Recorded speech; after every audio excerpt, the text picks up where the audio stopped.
You might not be able to guess this just by looking at me, but I used to be a tournament-winning wrestling champion. This is true. But I'm kidding if I think that you would ever be able to guess that just by looking at me. That's because when I won gold medals, I really didn't actually wrestle anybody in order to win them. Let me explain. When I was in the 4th grade, I went out for the wrestling team. It wasn't something that I really enjoyed doing, but my dad used to wrestle in high school, and he was the wrestling coach in Chadron, and so I was on the team. Oh yeah, and also, I sucked at it. I really was not good at wrestling. Unlike most wrestlers, I was not very big, and I was not very strong, which, it turns out, is how I won. You see, in 4th grade, I weighed under 60 pounds. And wrestlers are matched according to their weight. And I was often the only person in my weight bracket.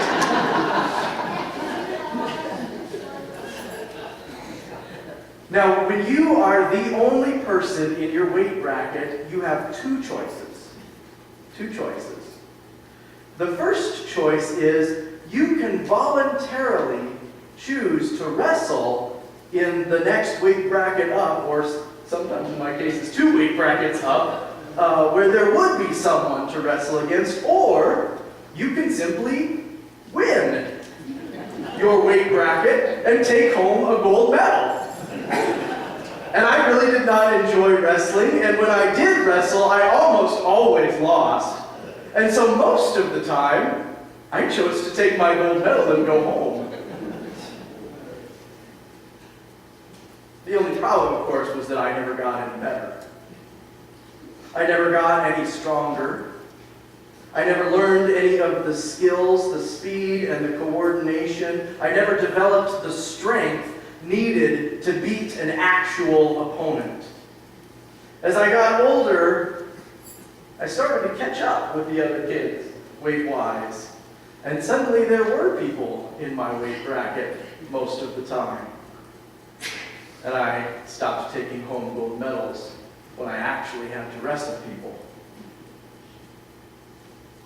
You know, I never really became a wrestler, but my time in wrestling did teach me a lesson. If you want to get better, if you want to get stronger, if you want to achieve more, be more than you are, that takes work, hard work. It requires struggle.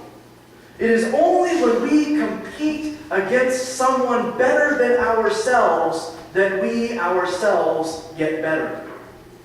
It is only when we are striving against a stronger opponent that we ourselves become stronger. That is good advice when it comes to competition, competitive activities and sports. But it's also good advice when it comes to our relationship with God.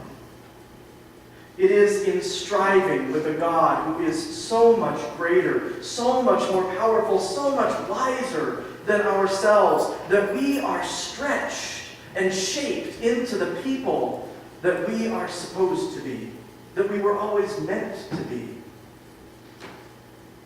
Take this story of Jacob, for instance. Jacob was, by any account, by any estimation, a crook. A thief, a cheat. He had been a scoundrel all his life. Jacob stole his brother Esau's inheritance through extortion, gaining his brother's inheritance in exchange for a bowl of stew when his brother had come back from days out in the field and was starving. Jacob refused to give him anything to eat until he traded his inheritance for it. And then later, Jacob stole Esau's blessing from their father through outright deception, as he went before his blind father and pretended to be his brother. After that second incident, Jacob had to get up and get out of town because his brother Esau was furious and probably would have beaten him or killed him. And so Jacob fled, and he went to the home of his uncle Laban. And while working for his uncle Laban, Jacob became very, very wealthy by tricking his uncle Laban out of a significant portion of his livestock. When Laban found out about this, he was furious, and so it was time for Jacob to get up and leave town again.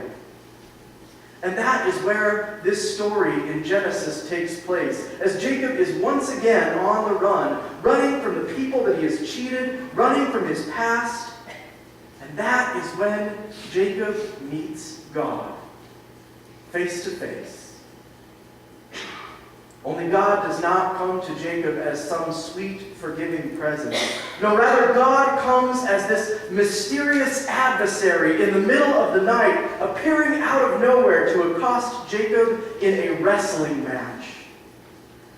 And they wrestle with each other for hours, all through the night, until the sun is starting to rise up on the horizon.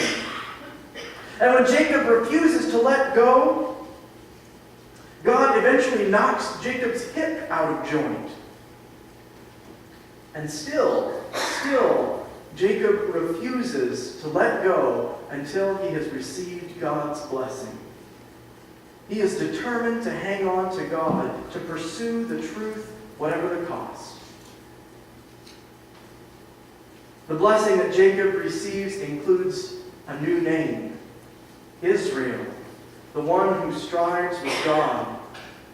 That name, Israel, recalls their protracted struggle in the darkness, a struggle that leaves Jacob permanently limping as a reminder of surviving a face-to-face encounter with God. It also includes, with a new name, a new beginning.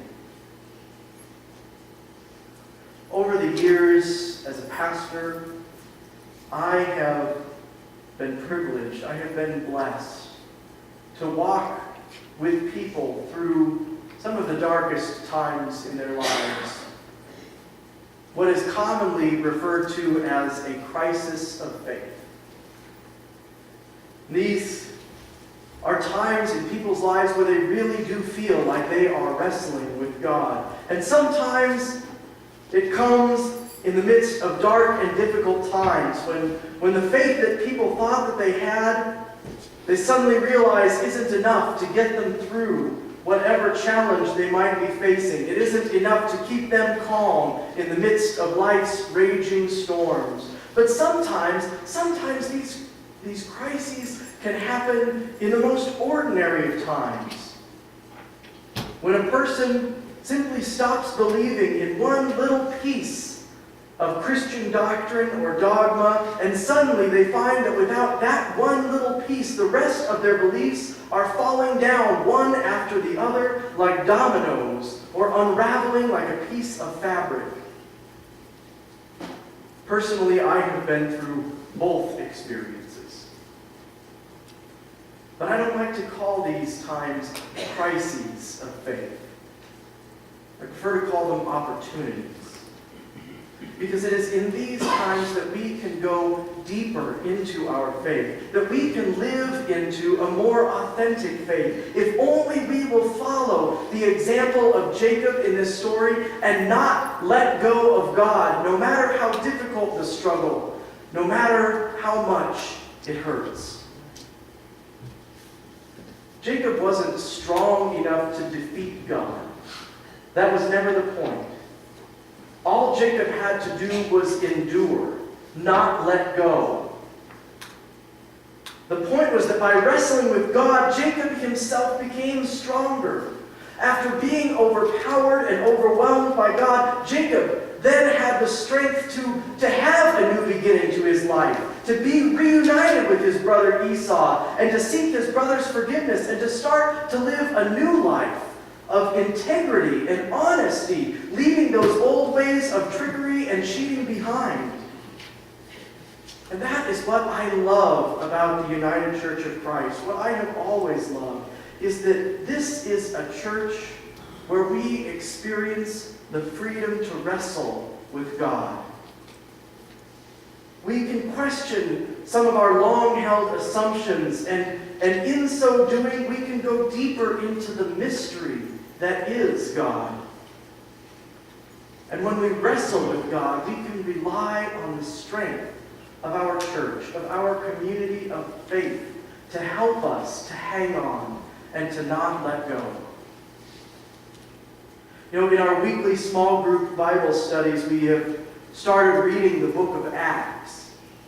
And in the first chapter of Acts, there's this wonderful story about all of the disciples as they are praying to God, asking for God's guidance as they seek to replace the 12th disciple, the 12th apostle, after Judas was no longer a member of the 12. And that brought up an excellent question. Somebody asked, you can pray to God every day and ask every day for God's guidance, but in the end, how do you know that you are following God's will and not your own? How do you know that you are following God's guidance and not choosing your own path for yourself? And we all, in that Bible study, we agreed that you never know for certain. I mean, after all, if you know for certain, then it wouldn't be called faith. But what we did agree on is that you are much more likely to correctly find and follow the will of God and not your own if you are actively seeking God's will with others and not on your own. If you are instead seeking God's will by praying in a community of faith with other believers, and you together are listening for God's response. Even still, even in Christian community, even in a congregation as closely knit as this one, you will wrestle with God in a part of yourselves that no one else can see. In the end, your struggles with God are your own. This wrestling match is between you and your Creator. Sisters and brothers, do not be afraid of the struggle. Trust that even as you wrestle with God, even as it feels like you are being overwhelmed and overpowered, you are in fact being made stronger. Because it is only when we wrestle with opponents stronger than ourselves that we ourselves become stronger. Sometimes our faith might get shaken, but that can lead us into deeper faith. Trust in God to see you through these moments. Because in the end, it's not so important what we believe as it is who we believe in. In the end, our religion is not so important as is our relationship with our Creator. It is in the strong embrace of God that we are stretched and shaped by struggle. Never overcoming God, but with God's help, and only with God's help, we overcome ourselves. I'll leave you with one of my favorite poems, which is based on this passage from the 32nd chapter of Genesis. This is The Man Watching by Rainier Marie Rilke. I can tell by the way the trees beat after so many dull days on my worried window panes that a storm is coming. And I hear the far-off fields say things. I can't bear without a friend. I can't love without a sister. That storm, the shifter of shapes, drives on across the woods and across time. And the world looks as if it had no age. The landscape, like a line in the psalm book, is seriousness and weight and eternity. What we choose to fight is so tiny, and what fights us is so great.